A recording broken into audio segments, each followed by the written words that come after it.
పూర్వం తొండమానుడనే మహారాజు శ్రీ వెంకటేశ్వర స్వామివారి పాదపద్మాలకు బంగారు తులసి దళాలతో సహస్రనామార్చన చేయించేవాడు. ఇలా ప్రతిరోజు చేస్తూ శ్రీవారికి బంగారు తులసి దళాలతో సహస్రనామార్చన చేసే భక్తుడు ఎక్కడా ఉండడు. నేను మాత్రమే ఆ శ్రీవారికి గొప్ప భక్తుడని అని గర్వపడ్డాడు. మరుసటి రోజు తొండమానుడు శ్రీవారి దర్శనానికి వెళ్ళినప్పుడు తన బంగారు తులసి దళాలు పక్కకు తొలగి శ్రీవారి పాదపద్మాల మీద బంకమట్టితో తయారు చేసిన తులసి దళాలు కనిపించాయి.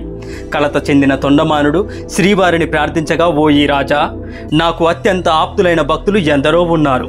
అందులో భీముడనే కుమ్మరివాడు ఆలయానికి అవసరమైన కుండలను తయారు చేసుకుంటూనే తన ఇంట్లోనే నన్ను కొయ్య బొమ్మగా ప్రతిష్ఠించి భక్తి ప్రపత్తులతో తనకు తెలియకుండానే తన చేతివేళ్ల కంటిన మట్టి చేతనే తులసి దళాలను తయారు చేసి నాకు ప్రేమతో భక్తితో సమర్పిస్తూ నన్ను పూజిస్తున్నాడు.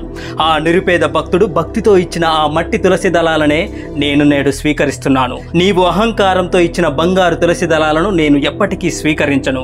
కనుక నీవే నా భక్తుడవని అహంకరించడం తప్పు నాయనా అని పలికాడు ఆ గోవిందుడు.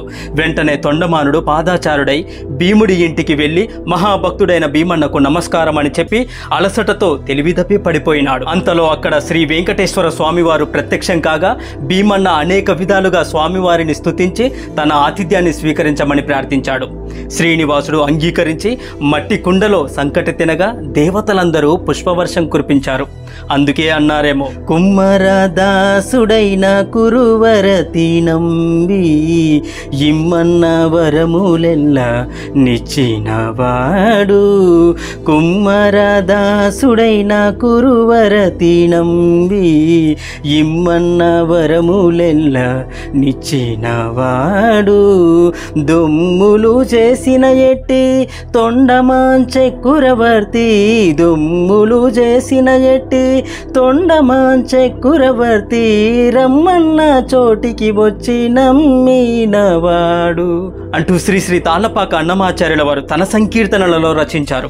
ఎక్కడో మారుమూల పల్లెలోని కుమ్మరి నంబి ఇంటికి వెళ్ళి దర్శనమిచ్చి మట్టి పెంకులో అతడిచ్చిన సంకటిని సంతృప్తిగా ఆరగించాడు గోవిందుడు. అంత మాత్రమే కాదు, ఆనాడు ఆ సామాన్య భక్తుడిచ్చిన ఆతిథ్యానికి గుర్తుగా బ్రహ్మాండ నాయకుడైన శ్రీ వెంకటేశ్వర స్వామివారు తన బంగారు మేడలో అంటే ఆనంద నిలయంలో ఇప్పటికీ నేటికి ప్రతినిత్యము కూడా మట్టి పెంకులోనే నైవేద్యాన్ని ఆరగిస్తున్నాడు ఆ తిరుమలేశుడు. అందుకే అన్నారేమో తోమని పల్లాల వాడు గోవిందుడు అని. ఓం నమో వెంకటేశాయ. మీకు ఈ వీడియో నచ్చితే ఓం నమో వెంకటేశాయ అని కామెంట్ చేయండి. Please do subscribe.